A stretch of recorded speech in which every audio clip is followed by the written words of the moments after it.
Washington's decision to cancel the deployment of 4,000 American soldiers to Poland has exposed a deeper shift inside NATO as Europe adjusts to war on its eastern frontier and instability in the Middle East. The move came only days after the Pentagon confirmed that 5,000 troops would be withdrawn from Germany over the next 6 to 12 months. On paper, this looks like a routine force adjustment.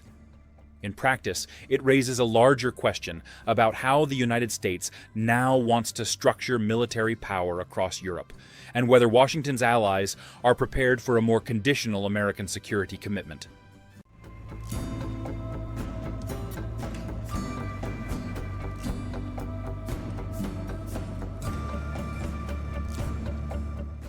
The canceled deployment involved the 2nd Armored Brigade Combat Team, a heavy combat formation designed for reinforcement missions on NATO's eastern flank. General Christopher Leneve, serving as acting Chief of Staff of the U.S. Army, told Congress that the decision followed instructions connected to the broader force reduction plan. Some personnel had moved overseas, and equipment shipments were underway before the order arrived from Defense Secretary Pete Hegseth's office. Secretary of the Army Dan Driscoll confirmed lawmakers had only learned about the cancellation days after the decision was made. According to Republican Representative Don Bacon, Polish officials contacted him because they had not been informed beforehand, creating frustration inside one of Washington's closest military partners in Eastern Europe. The timing matters because Poland has become one of NATO's most strategically important frontline states since Russia launched its full-scale invasion of Ukraine in February 2022. Poland now hosts rotational American troops, missile defense systems, logistics hubs, and NATO infrastructure supporting operations across Eastern Europe. Warsaw has also increased its own defense spending, targeting roughly 4% of gross domestic product, one of the highest military spending levels in the alliance. The country has purchased Abrams tanks, HIMARS rocket systems, Patriot air defenses, Apache helicopters, and F-35 fighters from the United States, while expanding its army beyond 200,000 personnel. From Poland's perspective, a canceled deployment is not just administrative. It directly affects deterrence calculations along NATO's eastern edge.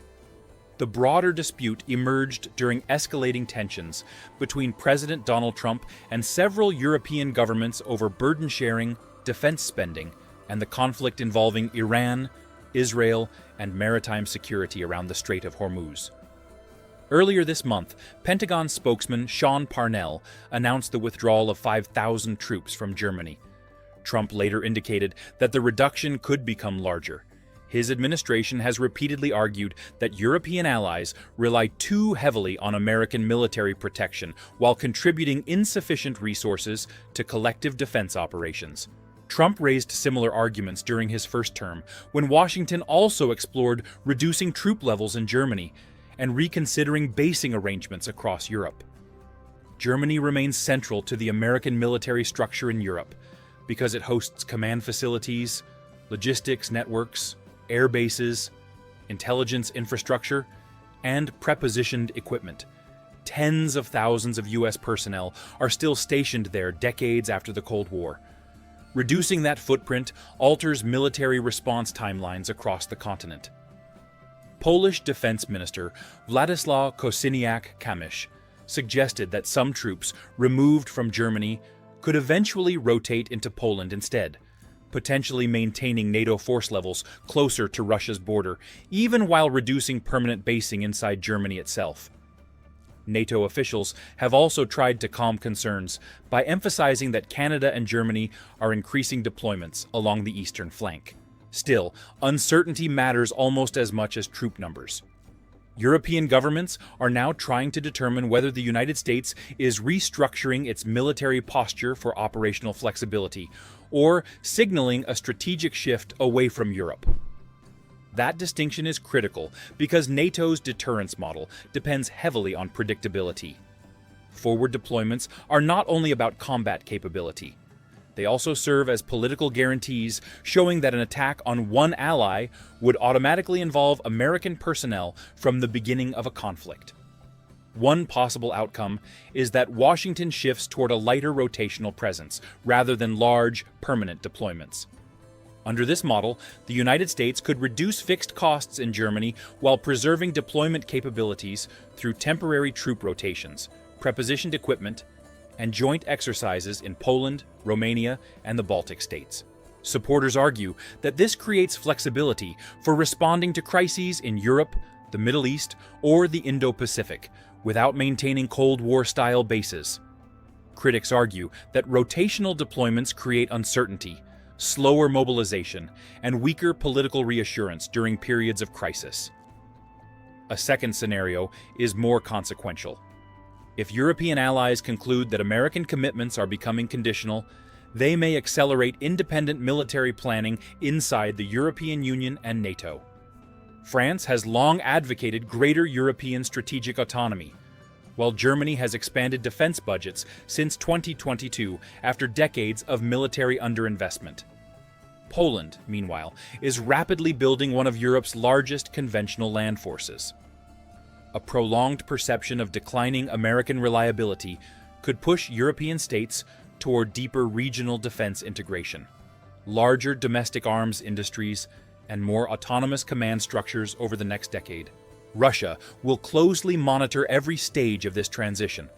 Moscow has consistently argued that NATO expansion and forward deployments threaten Russian security interests, while NATO members argue that reinforcement measures are defensive reactions to Russian military aggression.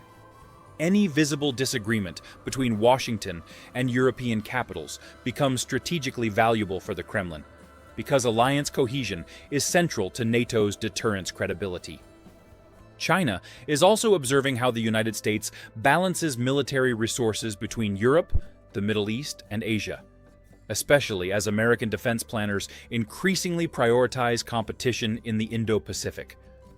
What happens next will depend less on one canceled deployment and more on whether future decisions follow the same pattern. If troop reductions continue without clear coordination, allies may begin adapting to a different security architecture inside Europe. If Washington successfully combines lower permanent costs with credible rotational deterrence, NATO could emerge more flexible rather than weaker. Either way, this episode reveals how military logistics, alliance politics, and geopolitical signaling are becoming inseparable. The real issue is no longer how many American troops remain in Europe. It is whether the political assumptions that shaped the transatlantic alliance after the Cold War are now entering a new phase entirely.